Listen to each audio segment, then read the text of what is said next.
The Prophet Muhammad ﷺ said that wrong action is what irritates the heart, and you do not desire other people to see it. So the heart actually knows wrong action, and this is one of the reasons why people can do terrible things, but ultimately they're affected. If you look, for instance, in Dostoevsky's Crime and Punishment, what the brilliant Russian author was indicating in that story was that the crime itself is the punishment, because human beings have to live with the results of their actions. And that the soul, when somebody does a crime, when somebody does something that is against the heart, is against the soul, then that actually affects the human being to the degree that they will go into a state of spiritual agitation, and they will use many, many ways to cover this up. This is what kufr is. It's a covering up. They will use alcohol, they will use drugs, they will use sexual experiment, they will use all seeking power, seeking wealth, seeking fame, all of these ways to try to basically to go into a state of heedlessness, into a state of submersion into the world that makes us forget our essential nature, that makes us forget our hearts. And so people become very cut off from their hearts. Now, one of the things about being cut off from the heart is that the more cut off from the heart you get, the sicker the heart gets, because the heart needs nourishment. And heedlessness is basically starving the spiritual heart. When you go into a state of unawareness, of lack of awareness of Allah subhanahu wa ta'ala, and of your ultimate concern, which is the akhirah, the infinite world in relation to the finite world, that we're only in this world for a temporary period. And so that when you look at the infinite world in relation to the finite world, suddenly your concerns become focused on the infinite world and not on the finite world. And yet, when somebody is completely immersed in the finite world, believing that they will be here forever, believing that they will not be taken into account for their actions, that this action in and of itself ultimately leads to the spiritual death of the heart. But before it dies, and then becomes putrid and completely foul, it will show many symptoms. And these are called the diseases of the heart. These are the spiritual diseases of the heart. Now, these diseases are divided into two. There are two types of diseases. The first are called shubuhat. And these are diseases that relate to the understanding. So, for instance, if somebody is fearful of their provision from Allah subhanahu wa ta'ala, if they're afraid that they won't get their food for the day or their provision, this is a disease of the heart, because a sound heart has trust. A sound heart actually trusts in Allah subhanahu wa ta'ala, and a sick heart has doubt.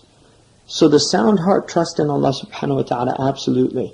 And this is why the heart is actually, the heart does not worry. The heart, it's the nafs, it's the ego of the human being, it's shaitan, it's the caprice, the hawa, and dunya, the love of this ephemeral world, that all lead to this state of fear, of anxiety. The heart in and of itself is actually an organ designed to be in a state of stillness, but the stillness will only come about by the remembrance of Allah subhanahu wa ta'ala. أَلَا بِذِكْرِ اللَّهِ تَطْمَئِنَّ الْقُلُوبِ. Isn't it by the dhikr of Allah that the heart is stilled?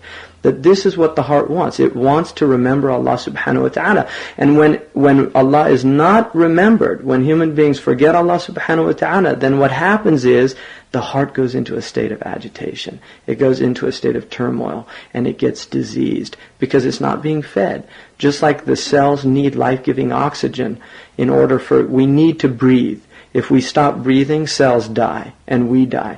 The heart also needs to breathe, and the breath of the heart is the remembrance of Allah subhanahu wa ta'ala. This is what feeds the heart. This is what nourishes the heart. The company of good people is the food of the heart.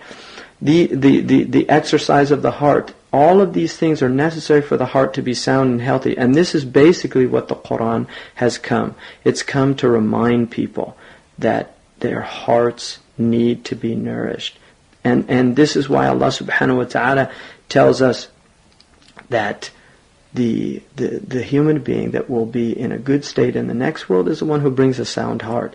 Now we enter into the world basically in a state of fitrah, or a state of the original nature, the inherent nature of the human being, and then we learn to be anxious. We learn anxiety from our mothers. We learn anxiety from our fathers. We learn anxiety from our society. All of these things, and this is why the human being is created in a state of anxiety. That the human being is literally created. The Quran says that we're created in a state of hala, and this state of hala, which is anxiety, is the one group of people that are removed from this state are illa al-musallin, the people who are people of prayer. They're people of prayer.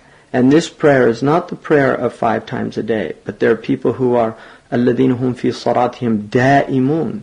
They're always in a state of prayer. They're always in a state of connection with Allah subhanahu wa ta'ala. And this is the highest station. This is the station of people who do not, neither buying nor commerce diverts them from the remembrance of Allah subhanahu wa ta'ala. They're the ones who remember Allah standing, sitting, and reclining on their sides. These are the people who are not the people of ghafla. They're not the people of heedlessness. So this first type of disease, these are called shubuhat. And then the second type are called shahawat. And the shahawat are the desires. They're the base desires of the self. For instance, food, sex. These are shahawat. These are appetites. And these are also diseases when they're out of proportion to their natural state. And basically what we have in Islam is we have a method or a means by which our hearts can become sound. They can become safe again. The Prophet ﷺ, they said that the dhikr that he did more than any other dhikr was Ya muqallib al-qulub, thabbit qalbi ala dinika, O turner over of the hearts, make my heart firm on your deen. And so this is basically what Muslims have to be reminded of. Now, we have a text here which is known as Matharat al-Qulub. Mathara is what's known as Ism Makan. It's the place, or it's also a tool by which the tahara comes about. So mathara itself is a tool by which, and this is what this book is. It's the alchemy of the hearts. It's how to transform the heart. And it was written by a great scholar, Sheikh Muhammad Mawlud al-Musawi al-Yaqubi al-Mauritani. He's from Mauritania. He was a West African, a brilliant scholar who mastered all of the Islamic sciences and also mastered the inward sciences of Islam, and then wrote this didactic poem in order to teach people the means to purify their heart. And the reason he said that he wrote it is because he looked around and he realized that everybody that he saw had a diseased heart. And he felt that people learn abstract sciences of Islam like grammar and rhetoric and logic, and yet those things they might really not have a great deal of need for. Whereas the heart, given the fact that on Yawm al-Qiyamah, the heart is the only thing that we're going to be asked about, the state of our hearts. It's the only thing that's going to benefit us. Because إِنَّمَا الْأَعْمَالُ بِالنِّيَّاتِ, actions are by intentions. So even your actions are rooted in intentions. And مَحَلُّ النِّيَّةِ الْقَلْبِ, the place of intention is the heart. So every action that you do, in fact, is rooted in your heart. And this is why in reality, when you're asked about your actions, you're asked about the intentions behind the actions. And given the fact that intentions emanate from the heart, what you're being asked about is the human heart. And so when he realized that, he said, suddenly Allah subhanahu wa ta'ala inspired him to write this text. And he based it upon many of the previous texts that had gone before. Imam al-Ghazali, Hujjat al-Islam, the Proof of Islam, Imam Abu Hamid al-Ghazali, in the Ihya Ulum al-Din, his famous book, The Revivification of the Sciences of the Deen, is a book that he actually wrote in order to purify people. And this is why the fourth section of the book, which is the final section, is al-munjiyat wal-muhrikat, those things that save us and those things that destroy us. And many of them deal with the heart. And the first book is Kitab al-Ilm, which is the book of knowledge, and knowledge is centered in the heart. So really every book in the 40 books that are in the Ihya Ulumuddin are all basically about rectifying the human heart. If you look at the world today, the tribulations, the trials, every war that we have, every bit of suffering all over the world, it's rooted in human hearts.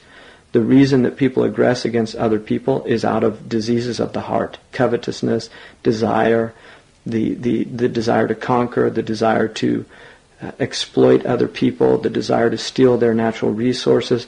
All of these things are from diseases of the heart. A diseased heart cannot do that.